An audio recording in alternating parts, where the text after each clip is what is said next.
دليل ونور ليبقى صدى الذكر بين الصدور نرتله كل ساع وحين ولا نشتكي تعبا أو فتور سنرفع مركزنا عاليا لنزهر فينا الغدا الآتيا فهذا الكتاب لنا راية تزين إسلامنا الصافيا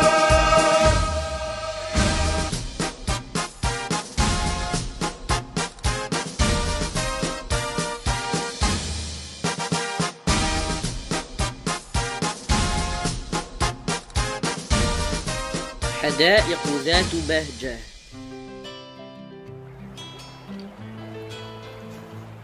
دع الأيام تفعل ما تشاء وطب نفسا إذا حكم القضاء ولا تجزع لحادثة الليالي فما لحوادث الدنيا بقاء وكن رجلا على الأهوال جلدا وشيمتك السماحة والوفاء وإن كثرت عيوبك في البرايا وسرك أن يكون لها غطاء تستر بالسخاء فكل عيب يغطيه كما قيل السخاء ولا تري للأعادي قط ذلا فإن شماتة الأعدى بلاء. Laisse le temps faire ce qu'il veut et sois rassuré quand la sentence tombe. Ne t'effraie pas des événements. Tout événement d'ici-bas a une fin. Sois un homme résistant face aux obstacles, combinant indulgence et fermeté. Et si tes péchés augmentent aux yeux des gens, couvre-les de générosité. Car d'après ce qu'il a été dit, tout péché se couvre de celle-ci. Ne montre jamais une faiblesse face aux adversaires, car la revanche des ennemis est un désastre.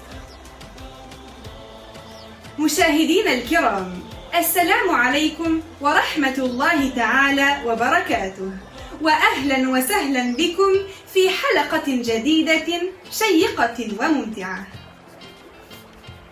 القرآن الكريم مسك تفوح عطوره في الأرجاء والأنحاء، فلا يعطي إلا الخير والبركة، ويشرح الصدور ويزين المجالس ويرتقي بالأرواح، ويجعل الإنسان يحلق في سماء الطهر القرآني. القرآن يلبس صاحبه نورا ويزيده هيبة ووقارا. القرآن الكريم صديق لصاحبه في الدنيا ومنقذ له في الآخرة. نستهل برنامجنا لهذا اليوم إن شاء الله بدرس جديد من دروس التجويد المبسطة، والتي ارتأينا أن يقوم بتقديمها طلاب معهد ربيع القلوب حتى نكسر في نفوسهم حاجز الخوف ونمكنهم من الإقبال على هذا العلم. وتقدم لكم فقرة اليوم إن شاء الله ميان الملطي. Chers téléspectateurs, Assalamu alaikum wa rahmatullahi ta'ala wa barakatuh. Je vous souhaite la bienvenue dans un nouvel épisode à la fois inédit et passionnant. Al-Qur'an al-Karim est comme le musc dont les parfums se diffusent autour de nous. Il apporte tout le bien et épargne de tout mal. Il illumine le visage et lui donne prestige et dignité. Al-Qur'an al-Karim est le compagnon de l'individu dans la vie d'ici-bas et son sauveur dans l'au-delà. Aujourd'hui, nous débutons notre programme par une nouvelle règle de tajwid présentée par El Melti Mayan.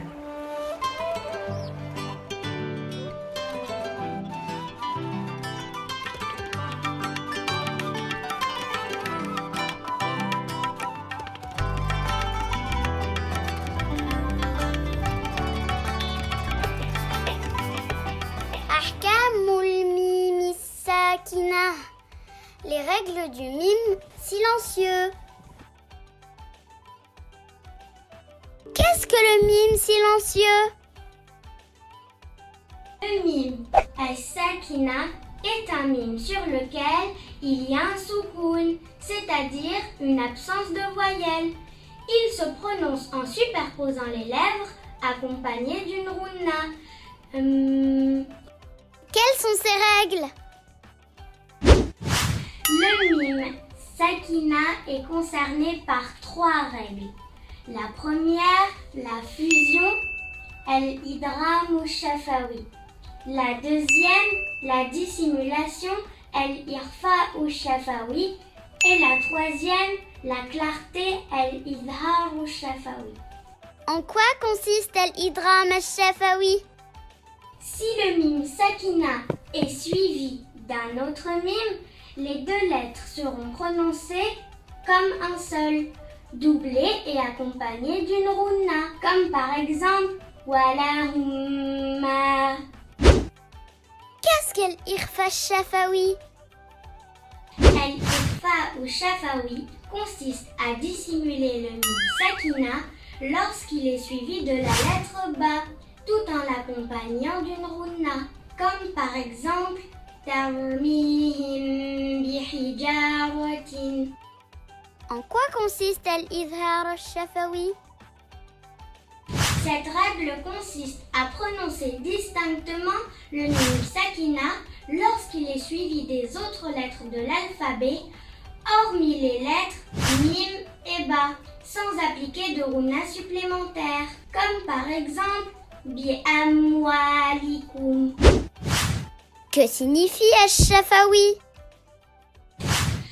Al-shafawi vient du mot al-shafatayn qui signifie lèvres, car le mime se prononce en superposant les lèvres. En français, il est traduit par le terme labial. Est-ce que le nasillement est le même pour toutes les règles du nun sakina et du mim sakina? Très bonne question. En effet, les savants du tajwid distinguent 4 degrés de rouna qui définissent son intensité et sa durée. Premièrement, la rouna la plus complète, akmalu ma takun, lorsque les lettres mim et nun sont renforcées ou que l'on applique la règle d'al-idgham, comme par exemple inna thumma min ni'matin walahumma. Deuxièmement, la rouna complète, kamila, lorsque l'on applique la règle d'al-irfa ou la règle d'al-qol, comme par exemple min sharri min ba'di tarmihim bihijaratin. Troisièmement, al-rouna réduite, naqisah, lorsque les lettres nun et mim sont silencieuses ou que l'on applique la règle d'al-idhar, comme par exemple an'amta hum fiha. Quatrièmement, al-rouna la plus réduite, anqasu ma takun, lorsque les lettres nun et mim sont vocalisées, comme par exemple alladhina ilmuha. Et voilà, maintenant vous connaissez les règles du mime. Assalamu alaikum.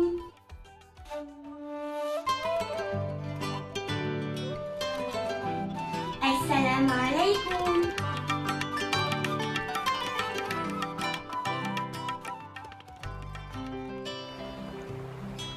قال رسول الله صلى الله عليه وسلم: الذي يقرأ القرآن وهو ماهر به مع السفرة الكرام البررة. ونحن هنا ومن خلال المسابقة السنوية التي يقيمها معهد ربيع القلوب نكرم ونتباهى بخير أهل الأرض، حفظة القرآن الكريم الذين هم أهل الله وأحبابه. ويسعدنا أن نقدم لكم الفائز لهذا اليوم في مجموعة الأربع أحزاب، جزء عامة وجزء تبارك، وهو أمين مشكوكات. Le prophète sallallahu alayhi wa sallam a dit: celui qui lit le Coran avec maîtrise sera avec les nobles et les obéissants. À travers le concours annuel organisé par l'Institut Le Printemps des Cœurs, nous sommes ravis de mettre à l'honneur ceux qui se concurrencent dans l'apprentissage del Qur'an al-Karim. Ils font en effet partie des proches et bien-aimés d'Allah Azza wa Jal. Le gagnant dans la catégorie 4 hizb, Juz Amma et Juz Tabarak est Amin Mashkokot.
بحمد الله أبدأ مستعينا برب العرش رب العالمين، وأتبعه بصل الله ربي على الهادي إمام المرسلين.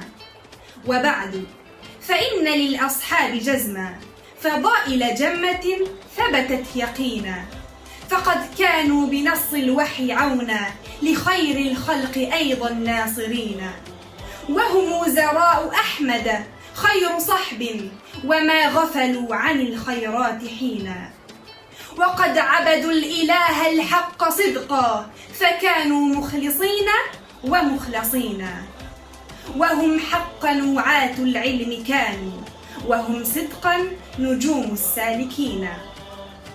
فقرتنا التالية تحكي قصة صحابي جليل وهب نفسه لهذا الدين السمح وللقرآن الكريم، فارتفع بهما وحلق عاليا، وكان ممن خصهم النبي صلى الله عليه وسلم بالحديث الشريف: خذوا القرآن من 4، من ابن أم عبد، عبد الله بن مسعود فبدأ به، ومعاذ بن جبل، وأبي بن كعب، وسالم مولى أبي حذيفة. نترككم الآن مع هذه الفقرة الشيقة والتي يقدمها سفيان أوروجان. Avec les louanges à Allah, maître du trône et maître des créatures, je débute. Et je poursuis par les prières sur le guide, l'imam des messagers. Les vertus des compagnons sont prouvées et avérées. Ils sont cités dans Al-Qur'an comme le soutien pour la meilleure des créatures et sont également considérés comme ceux qui amènent à la victoire. Ce sont les lieutenants de Ahmad, les meilleurs compagnons. Ils n'ont jamais négligé le bien. Ils ont adoré Allah, l'unique, avec véracité. Ils sont les sincères et font partie des élus. Les porteurs du savoir, de véritables étoiles qui illuminent le ciel de ceux qui empruntent le chemin. Notre rubrique raconte l'histoire d'un compagnon qui a dédié sa vie pour la religion et Al-Qur'an al-Karim. Il est parmi ceux que le prophète sallallahu alayhi wa sallam a cité dans le hadith suivant.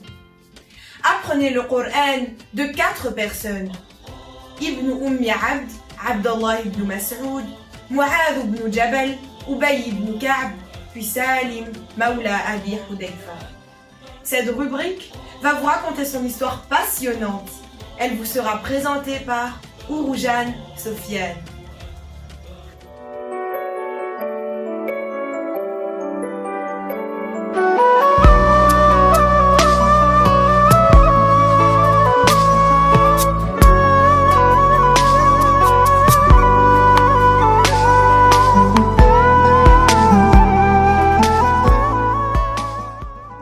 جاءوا به شابا عبدا من بلاد فارس إلى مكة، فاشترته امرأة أبي حذيفة بن عتبة بن ربيعة، ثم أعتقته وصار حرا.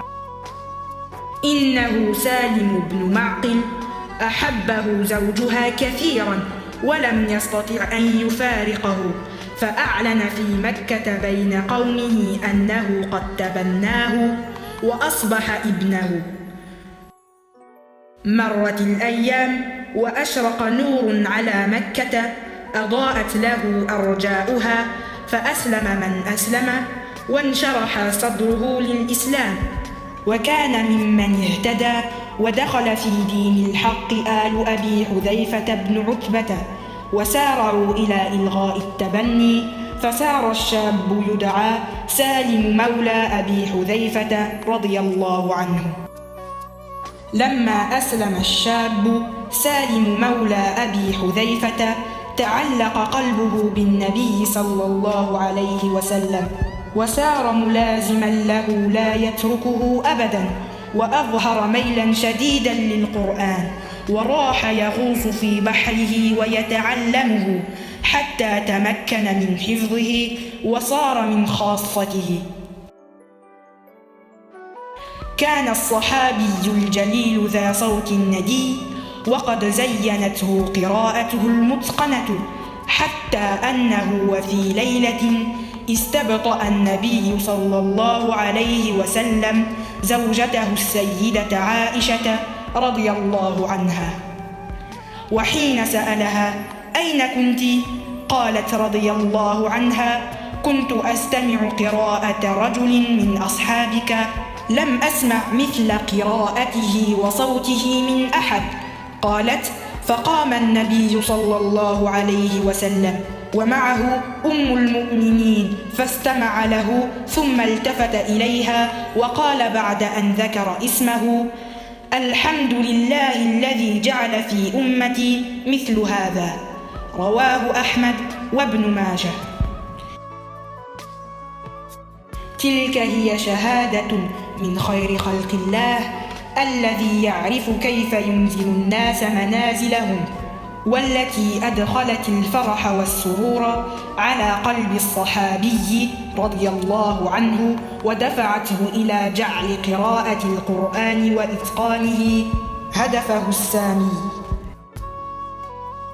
لم تتغير معاملة الناس له، ولم يعطوا أهمية لكون الصحابي لم يعد يكنى بابن حذيفة، لأن التبني قد حرم مع مجيء الإسلام، ولكنهم أبدوا له تقديرا واعترافا كبيرين لما رأوه من صدق دينه والتزامه بتعاليم النبي صلى الله عليه وسلم. كان الصحابي الجليل من السباقين الأولين البدريين المقربين، ومن أوائل المهاجرين إلى المدينة قبل خروج النبي صلى الله عليه وسلم إليها. نزل هو ومن معه في قباء، فصار يؤم الناس في صلواتهم لأنه كان أعلمهم بالقرآن. شارك رضي الله عنه في جميع المواقع مع النبي صلى الله عليه وسلم.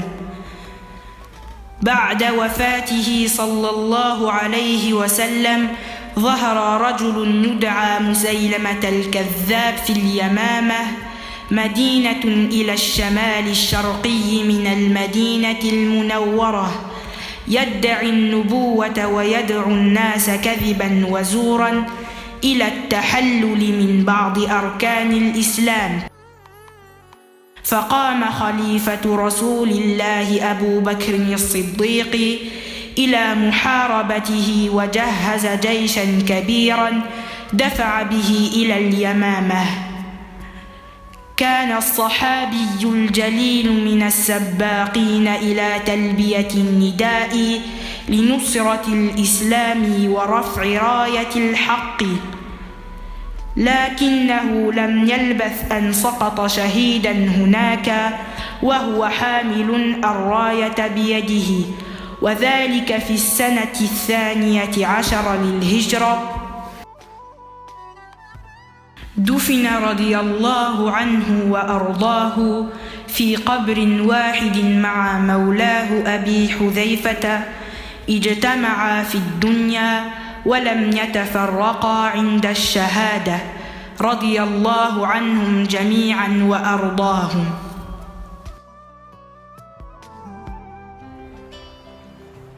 أنزل القرآن الكريم على النبي صلى الله عليه وسلم لهداية البشر، وكان نزوله أول ما نزل في ليلة القدر، ثم صار يتنزل مفرقا على مدار 23 سنة، فكان منه المكي والمدني، وكان يتنزل على حسب الوقائع والأحداث.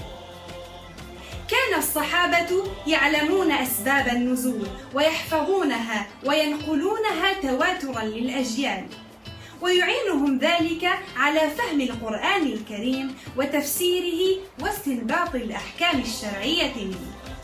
في الفقرة التالية نستمع وإياكم إلى رحمة عباد، وهي توضح لنا ما جاء بخصوص أسباب نزول آيات من سورة الحجرات. Le Karim a été révélé au prophète sallallahu alayhi wa sallam afin de guider l'humanité.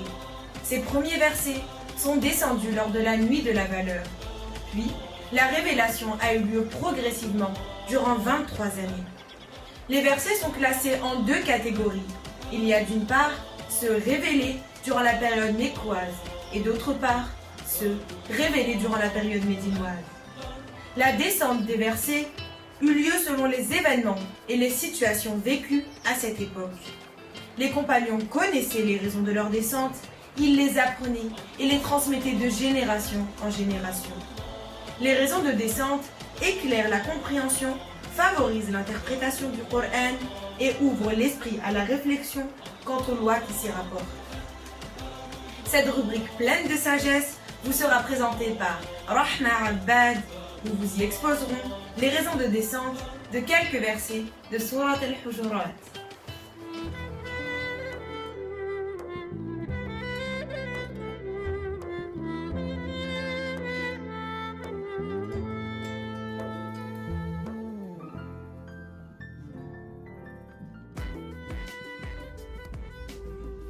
Assalamu alaikum. Je vais vous donner la réponse au défi de la semaine dernière. En effet, il s'agissait de trouver la raison de descente des 6 premiers versets de Surat al-Hujurat. Quand on étudie de près Surat al-Hujurat, on constate qu'elle contient des bases nobles et de grandes règles d'éducation. Cette sourate médinoise traite de la bienséance au sein de la société musulmane, des liens solides qui lient ses membres, ainsi que des raisons qui mènent à la déchirure et à la discorde entre les croyants. Un des objectifs de cette sourate consiste à mettre en valeur et clarifier la moralité et le respect dans le comportement envers Allah Azza wa Jal, envers le prophète sallallahu alayhi wa sallam et des musulmans les uns envers les autres. Elle a été nommée Al-Hujurat en référence aux appartements du prophète sallallahu alayhi wa sallam.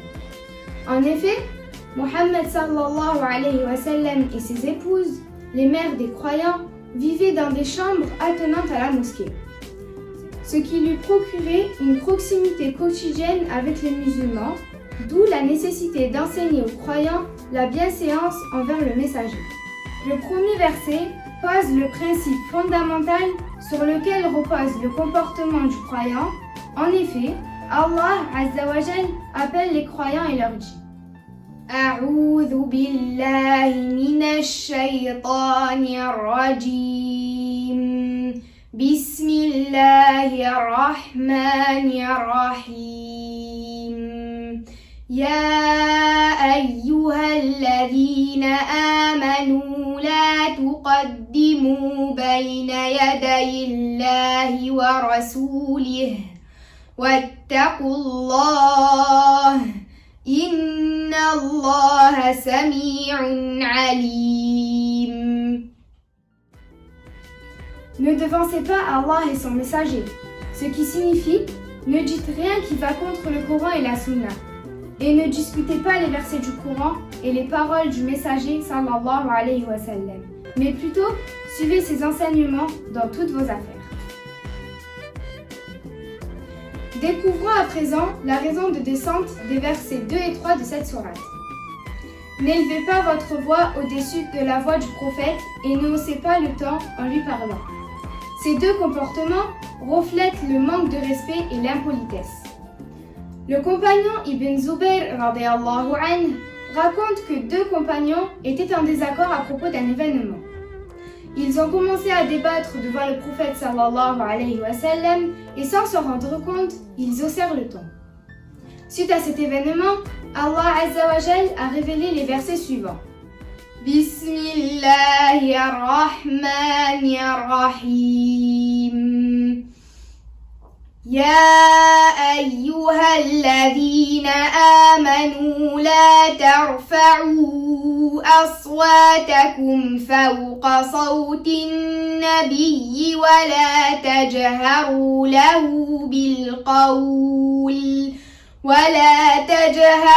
له بالقول كجهر بعضكم لبعض أن تحبط أعمالكم وأنتم لا تشعرون إن الذين يغضون أصواتهم عند رسول الله أولئك الذين امتحن الله قلوبهم للتقوى لهم مغفرة وأجر عظيم. D'après le compagnon Anas ibn Malik, le prophète avait remarqué l'absence du compagnon Thabit ibn Qais. Un homme partit lui rendre visite et comprendre la raison de son absence. Il le trouva chez lui, la tête baissée. Il dit « Malheur à moi, je ne fais que hausser la voix et j'ai une voix qui porte. Mes œuvres sont vaines. » L'homme rapporta cela au prophète sallallahu alayhi wa sallam, qui lui demanda de retourner le voir et de lui dire « Tu ne seras plus un réprouvé de l'enfer, mais plutôt un élu du paradis. » Authentifié par Al-Bukhari. D'après Ibn Jarir, Thabit fit l'engagement de ne plus élever sa voix au-dessus de celle du prophète sallallahu alayhi wa sallam, et c'est pour lui qu'Allah a révélé le 3e verset. Ceux qui, auprès du messager d'Allah, baissent leur voix sont ceux dont Allah a éprouvé les cœurs pour la piété. Ils auront un pardon et une énorme récompense. Quant aux versets 4 et 5, ils sont descendus suite à l'événement suivant. Un groupe de Bédouins a souhaité rendre visite au prophète sallallahu alayhi wa sallam afin de le questionner sur la religion. Lorsqu'ils sont arrivés à la mosquée, le prophète sallallahu alayhi wa sallam était chez lui. Ne le voyant pas, ces Bédouins ont commencé à l'appeler à haute voix et à crier « Ô Mohammed, sors nous voir !»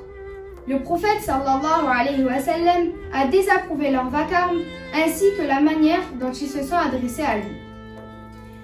Les versets 4 et 5 ont dénoncé leur comportement détestable. Bismillahirrahmanirrahim. Innal ladhina yunadunaka min wara'il hujurati aktharuhum la ya'qilun. ولو أنهم صبروا حتى تخرج إليهم لكان خيرا لهم والله غفور رحيم. Enfin, concernant la raison de descente du verset 6, elle se rapporte à l'événement suivant. Al-Harith ibn Abi Dirar est le chef d'une tribu vivant en dehors de Médine, les Bani al-Mustaliq. Quand il s'est converti à l'islam, il a promis au prophète sallallahu alayhi wa sallam de récolter l'argent des zakats de sa tribu. Le prophète sallallahu alayhi wa sallam lui promit de lui envoyer un homme chercher cet argent. Le moment venu, Rasulillah envoya Al-Walid ibn Uqba. Al-Walid tarda à arriver. Alors, Al-Harith, le chef de la tribu, décida d'aller lui-même à Médine amener l'argent au prophète. Sur la route, Al-Walid aperçut beaucoup de monde et eut peur d'être tué, alors il retourna à Médine sans l'argent. Il alla voir le prophète sallallahu alayhi wa sallam et lui dit que le chef de la tribu avait refusé de verser zakat et qu'il avait voulu le tuer. Le prophète vérifia l'information en envoyant un autre compagnon comprendre ce qu'il s'était passé. Le chef de la tribu, Al-Harith, arriva à Médine et expliqua au prophète sallallahu alayhi wa sallam la situation et dissipa le malentendu. Suite à cela, le verset 6 est descendu. Bismillahirrahmanirrahim. Ya ayyuhalladhina amanu in ja'akum fasiqun binaba'in فتبينوا أن تصيبوا قوما بجهالة فتصبحوا على ما فعلتم نادمين. صدق الله العظيم.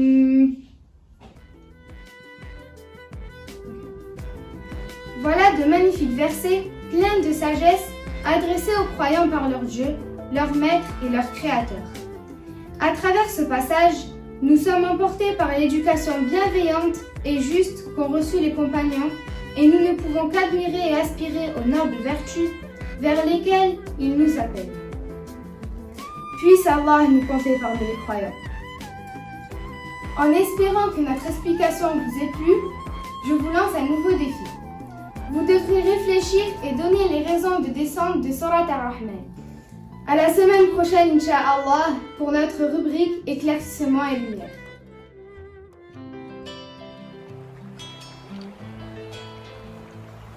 فقرتنا التالية عبارة عن دعوة صريحة من الله عز وجل للتفكر والتدبر في كتابه العزيز، والذي هو مفتاح العلوم والمعارف. فكلما ازداد العبد تأملا في القرآن الكريم ازداد علما وعملا وبصيرة. ويقدم لكم هذه الفقرة سهيل بالعربي. La rubrique suivante est une invitation évidente à la réflexion et la méditation sur le livre sacré, clé des sciences et des connaissances. Chaque réflexion autour du noble Coran procure à l'individu un gain de savoir, une réforme de comportement et une source de sagesse. Cette rubrique vous sera présentée par Souhail Belarbi.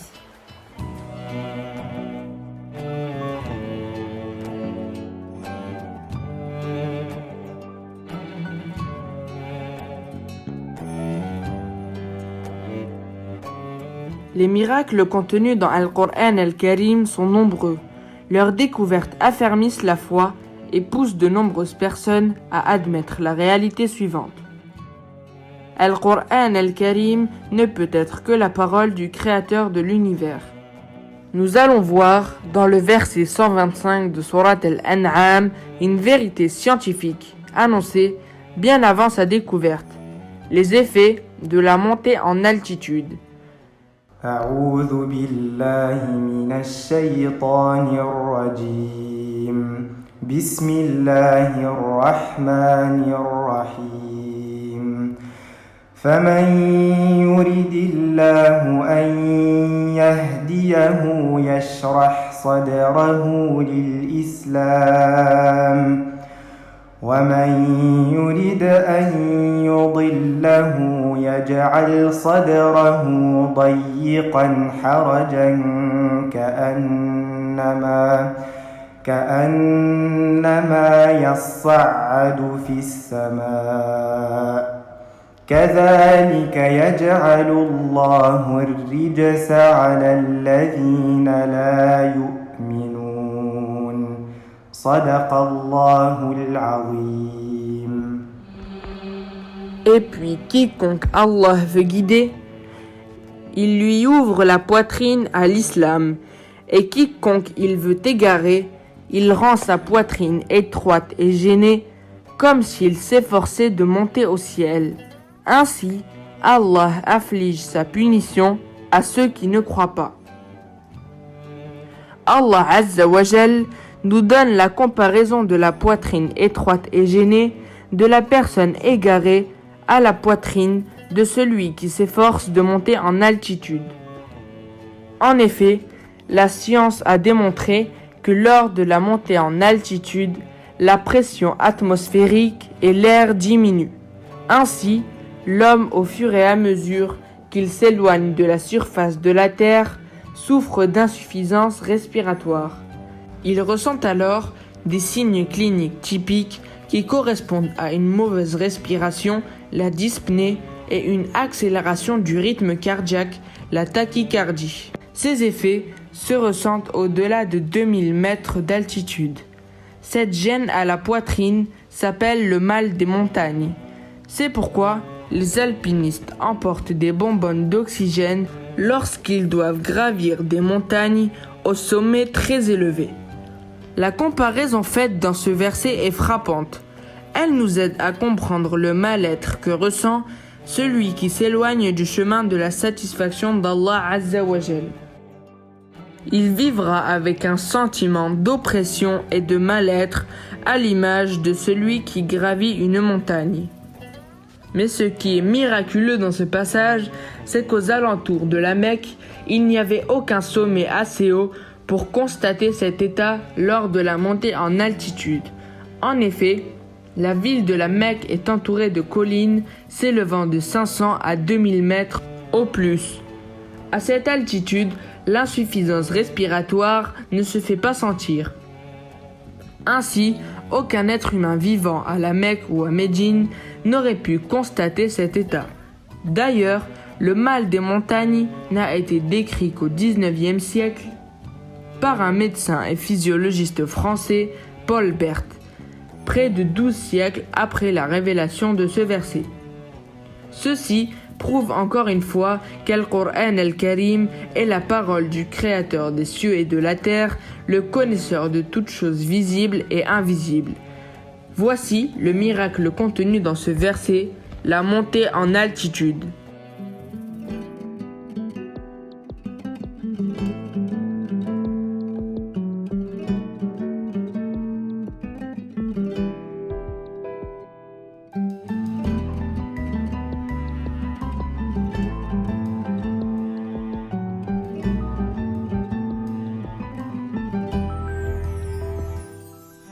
يا من في ملكوت الله تتأمل تنهل منه هل خليت الروح تراه وعرفت الخالق من هو هل خليت الروح تراه وعرفت الخالق من هو يا من في ملكوت الله تتأمل تنهل منه هل خليت الروح تراه وعرفت الخالق من هو هل خليت الروح تراه وعرفت الخالق من هو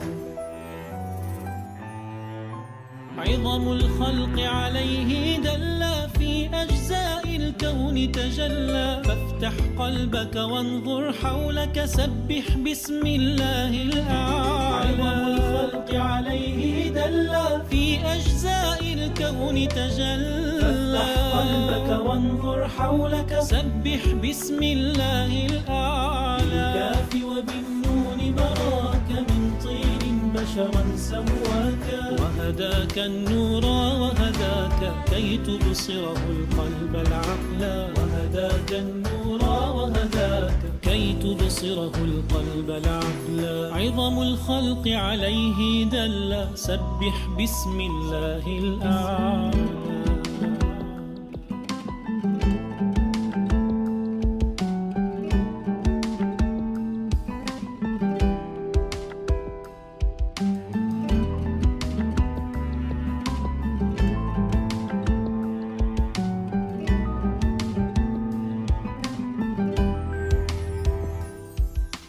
شمسك تجري لمستقر ومنازل قدر للقمر والفلك مواخر في البحر جل نهارا أغشى ليلا شمسك تجري لمستقر ومنازل قدر للقمر والفلك مواخر في البحر جل نهارا أغشى ليلا حمد يسبحه الرعد والطير بتهليل تشدو والسبع شداد والأرض الكل له سجد وصلى والسبع شداد والأرض الكل له سجد وصلى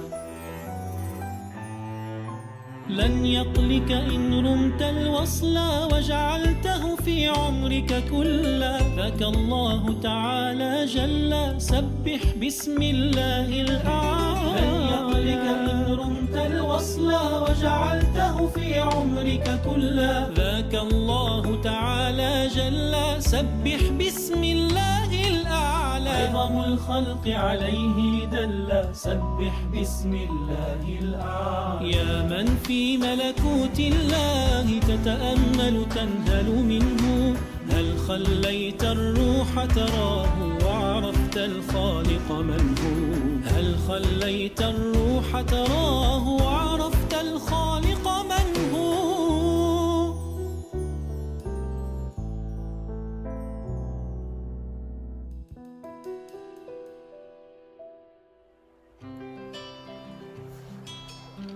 Oh combien j'ai été devant votre porte, dans le besoin. Vous m'avez exaucé avant même que ma langue ne parle. Aujourd'hui, je suis venu à vous, repentant et demandant pardon. Car quelque chose dans mon cœur m'a appelé à la guider. Même si mes yeux versaient leurs larmes toute ma vie durant, il faudrait une seconde vie pour assouvir leur chagrin. Mon Créateur, je ne suis pas digne de votre pardon, vous qui êtes le maître du pardon et de la repentance. Seigneur, mon âme est nostalgique de votre lumière, autant que mes membres en souffrent et en sont assoiffés. Accordez-moi l'honneur d'accepter par bienfaisance le repentir d'un cœur qui fuit les pénombres de la désobéissance. Et faites qu'il soit, face au péché, inébranlable, fort, ferme, avec une foi constante. Et accordez-moi votre pardon, car votre pardon seul ravive la flamme de la vie.